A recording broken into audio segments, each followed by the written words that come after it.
نحمده ونصلي على رسوله الكريم اما بعد اعوذ بالله من الشیطان الرجیم بسم اللہ الرحمن الرحیم رب اشرح لي صدری ویسر لي امری واحلل عقدۃ من لسانی یفقهوا قولی۔ السلام علیکم ورحمۃ اللہ وبرکاتہ۔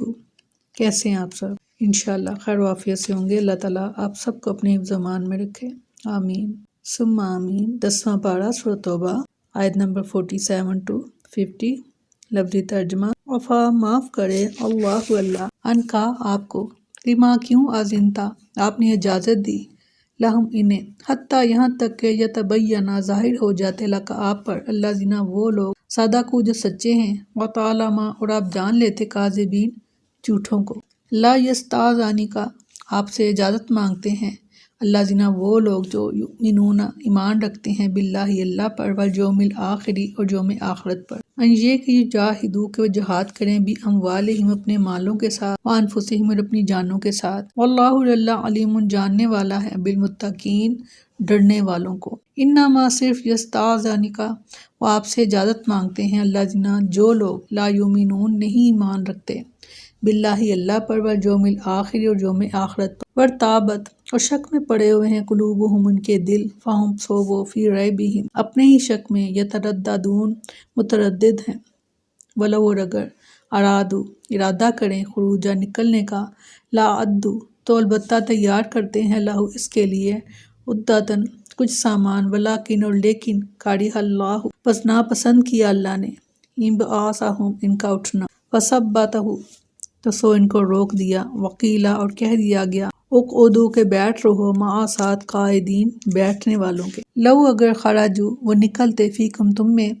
ما زادوکم تو نہ کچھ بڑھاتے تمہارے لیے، الا مگر خبالہ خرابی کے،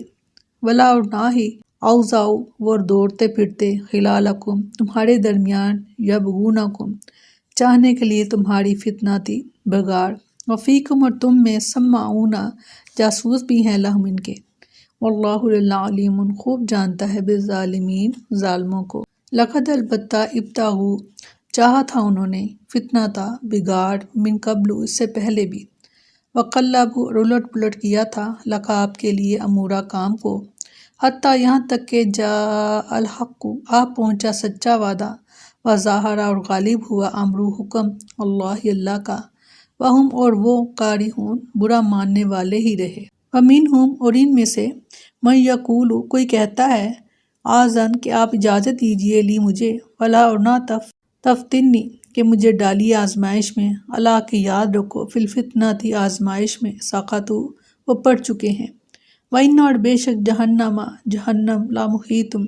گھیرے ہوئے ہیں، بالکافرین کافروں کو، ان اگر تصبک آپ کو پہنچے، حسنۃ کوئی بھلائی، تسؤہم تو ان کو بری لگے، وَإِنَّ اور اگر تصبک آپ کو پہنچے، مصیبت کوئی بھی مشکل، یقولو تو کہتے ہیں، قد تحقیق آخذنا ہم نے سنبھال لیا تھا، امرنا اپنا کام، من قبل پہلے ہی، ویتولوا اور وہ لوٹ جاتے ہیں، وہم اور وہ، فارحون خوش ہوتے ہیں۔ فرمایا آپ سے وہ لوگ اجازت نہیں مانگتے جو اللہ اور یوم آخرت پر ایمان رکھتے ہیں، اس سے کہ اپنے مالوں اور اپنی جانوں کے ساتھ جہاد کریں، اور اللہ متقی لوگوں کو خوب جاننے والا ہے۔ بے شک اللہ تعالیٰ نے یہاں ایک اصول بیان کر دیا ہے کہ جن لوگوں کا اللہ تعالیٰ اور آخرت پر ایمان ہے، وہ تو کبھی جہاد سے پیچھے رہنے کی اجازت نہیں مانگتے، بلکہ سچے مومن تو جہاد میں بھاگ بھاگ کر جاتے ہیں، ان کے دلوں میں اللہ تعالیٰ کا ڈر ہوتا ہے، اور اللہ کی رضا مقصود ہوتی ہے، ان کی دلی خواہش یہ ہوتی ہے کہ ان کا مال جہاد میں لگ جائے، اور ان کی اپنی جان اللہ کے دین کی سربلندی کے کام آ جائے۔ ان لوگوں کے دلوں کی کیفیت کو اللہ تعالیٰ خوب جانتا ہے۔ یہ لوگ تو جہاد میں شریک ہونے کے لیے ہر وقت قافلے کی روانگی کے انتظار میں رہتے ہیں کہ کب دشمن سے مقابلے کا موقع آئے، اور وہ اپنا مال اور جان اللہ کے راستے میں پیش کر کے اسے راضی کر سکیں۔ پیچھے رہنے کی اجازت طلب کرنا تو بہت دور کی بات ہے، اگر انہیں کسی ضروری امر کی وجہ سے جہاد سے پیچھے رہ جانے کا حکم خود رسول اللہ صلی اللہ علیہ وسلم کی طرف سے بھی ہو، تو ان کے لیے پیچھے رہنا بہت دشوار اور سخت گراں ہوتا ہے، جیسا کہ سیدنا ابو سعید رضی اللہ عنہ بیان کرتے ہیں، حضرت سعد کے رسول اللہ صلی اللہ علیہ وسلم تبوک کے لیے روانہ ہوئے تو مدینے میں اپنا آپ نے اپنا جانشین سیدنا علی رضی اللہ عنہ کو بنایا۔ سیدنا علی رضی اللہ عنہ عرض کرنے لگے، اے اللہ کے رسول، آپ مجھے بچوں اور عورتوں میں چھوڑے جا رہے ہیں۔ رسول اللہ صلی اللہ علیہ وسلم نے فرمایا، تو اس بات سے خوش نہیں کہ میرے نزدیک تیرا وہی درجہ و مقام ہو کہ جو موسیٰ علیہ السلام کے ہاں ہارون علیہ السلام کا تھا، فرق صرف اتنا ہے کہ میرے بعد کوئی نبی نہیں۔ فرمایا، آپ سے زیادہ صرف وہ لوگ مانگتے ہیں کہ جو اللہ اور یوم آخرت پر ایمان نہیں رکھتے اور ان کے دل شک میں پڑے ہوئے ہیں، سو وہ اپنے شک میں حیران پھرتے ہیں۔ منافقین کے دل ایمان سے خالی اور شکوک اور شبہات سے بھرے ہوئے ہیں۔ یہ لوگ مجاہدین کو کامیاب اور اسلام کو غالب دیکھتے ہیں تو کہتے ہیں، جہاد میں شریک نہ ہوئے تو عزت مجروح ہوگی، لوگ ہمیں اچھی نظروں سے نہیں دیکھیں گے۔ ایسی باتیں سوچ سوچ کر وہ جہاد میں شرکت کے لیے ایک قدم آگے بڑھاتے ہیں، پھر جہادی مشکلات پر نظر ڈالتے ہیں تو فوراً واپس پلٹ جاتے ہیں۔ اس کا سبب یہی ہے کہ ان کے دلوں میں ایمان نہیں، اسی لیے وہ رسول اللہ صلی اللہ علیہ وسلم سے پیچھے رہنے کے لیے اجازت طلب کرتے ہیں۔ فرمایا، اور اگر وہ نکلنے کا ارادہ رکھتے تو اس کے لیے کچھ سامان ضرور تیار کرتے، لیکن اللہ نے ان کا اٹھنا ناپسند کیا تو انہیں روک دیا اور کہہ دیا گیا کہ بیٹھے رہنے والوں کے ساتھ بیٹھے رہو، اور اگر وہ تم میں نکلتے تو خرابی کے سوا تم میں کسی چیز کا اضافہ نہ کرتے، اور ضرور تمہارے درمیان گھوڑے دوڑاتے، اس حال میں کہ تم میں فتنہ تلاش کرتے، اور تم میں کچھ ان کی باتیں کان لگا کر سننے والے ہیں، اور اللہ ان ظالموں کو خوب جاننے والا ہے۔ منافقین اپنا عذر بیان کرنے میں قطعی جھوٹے ہیں۔ اگر ان کا ارادہ آپ کے ساتھ نکلنے کا ہوتا تو ہتھیار زادے سفر اور سواری کی تیاری ضرور کرتے،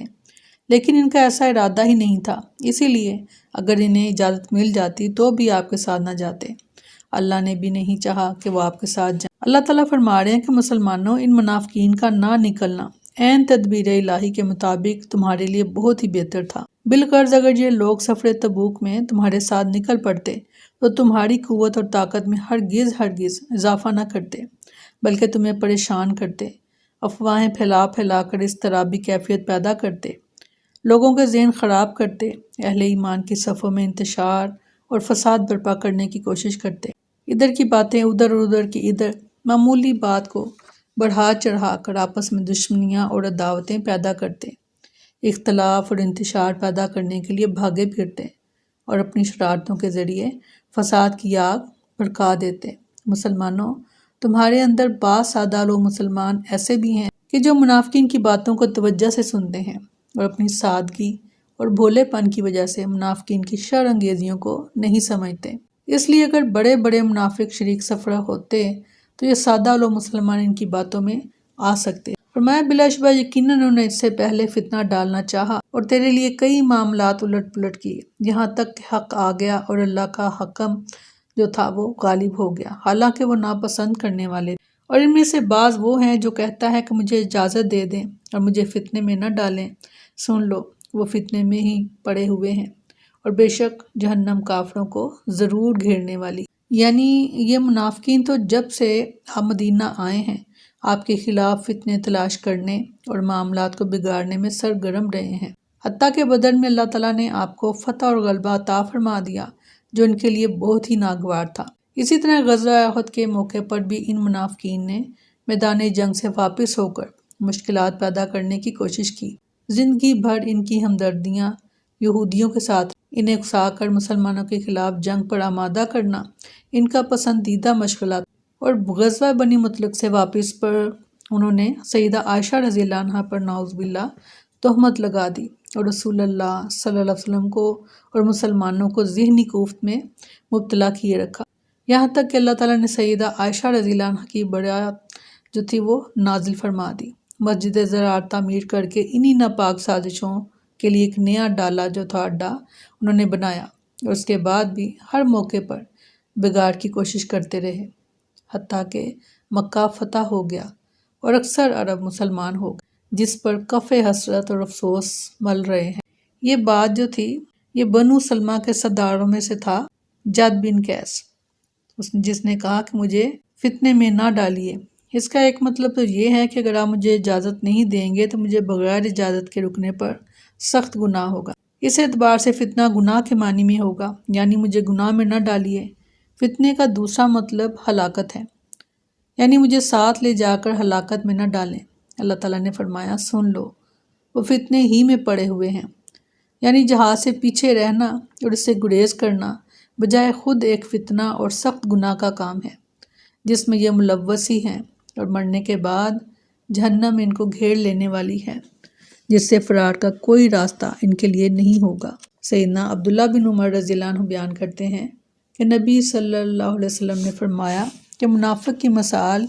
اس بکری کی سی ہے جو دو گلوں یعنی دو ریوڑوں کے درمیان ماری ماری پھرتی ہو، کبھی اس ریوڑ میں آتی ہو اور کبھی اس میں۔ فرمایا کہ اگر آپ کو کوئی بھلائی پہنچے تو انہیں بری لگتی ہے، اور اگر آپ کو کوئی مصیبت پہنچے تو کہتے ہیں ہم نے پہلے ہی اپنا بچاؤ کر لیا تھا، اور اس حال میں پھرتے ہیں کہ وہ بہت خوش ہوتے ہیں۔ اللہ تعالیٰ منافقین کی خصلتوں کو بیان کرتا ہے کہ اہل ایمان کو اگر کامیابی مل جائے، کوئی علاقہ فتح کر لیں یا مال غنیمت حاصل کرنے میں کامیاب ہو جائیں، تو منافقین کو یہ کامیابی بری لگتی ہے، بہت تکلیف اور جلن ہوتی ہے۔ اہل ایمان کی کامیابی کی خبر سنتے ہی ان کے منہ لٹک جاتے، جل بھن جاتے ہیں، اور اگر اہل ایمان کو میدان جنگ میں تکلیف پہنچنے، ان کو اپنے زخمیوں کی دیکھ بھال کرنا پڑے اور شہداء کی تعداد میں اضافہ ہو تو منافقین بغلے بجاتے ہوئے خوشی سے پھولے نہیں سماتے، تبصرے کرتے ہوئے کہتے ہیں ہم تو پہلے ہی جانتے تھے کہ محمد صلی اللہ علیہ وسلم نعوذ باللہ ان کو ہلاکت کے گڑھے میں ڈال رہے ہیں، یعنی صحابہ کو۔ چنانچہ وہ اپنے حیلوں بہانوں کو عقل مندی اور دور اندیشی سے تعبیر کرتے اور اپنی عیاری، ہوشیاری اور چلاکی کو خوب جانتے۔ فرمایا دیکھو ہم نے تو پہلے ہی سے اپنا جو معاملہ تھا، منافقوں نے کہا کہ ہم نے پہلے ہی سے اپنا معاملہ جو تھا وہ درست کر لیا، بلکہ ہم تو ان لوگوں کو بھی سمجھاتے رہے کہ جہاد میں نہ جاؤ۔ سورۃ آل عمران میں فرمایا اے لوگو جو ایمان لائے ہو، ان لوگوں کی طرح نہ ہو جاؤ جنہوں نے کفر کیا اور اپنے بھائیوں کے بارے میں کہا جب انہوں نے زمین میں سفر کیا یا وہ لڑنے والے تھے کہ اگر وہ ہمارے پاس ہوتے تو نہ مرتے اور نہ قتل کیے جاتے، یہاں تک اللہ تعالیٰ سے ان کے دلوں میں حسد بنا دے گا، اور اللہ زندگی بخشتا اور موت دیتا ہے،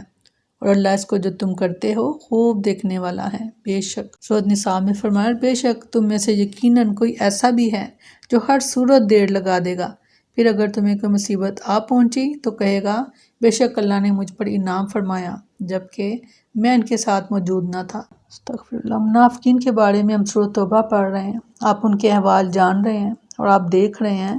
کہ ان کا کیا طریقہ کار تھا۔ یہ بیان کرنے سے مراد یہ ہے اللہ تعالیٰ کی کہ اپنے اعمال کی حفاظت کریں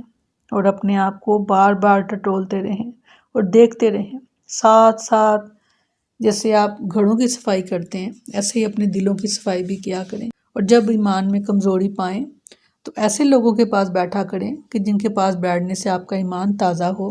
اللہ تعالیٰ ہمیں نیک لوگوں کی صحبت عطا فرمائے، آمین۔ السلام علیکم ورحمۃ اللہ وبرکاتہ۔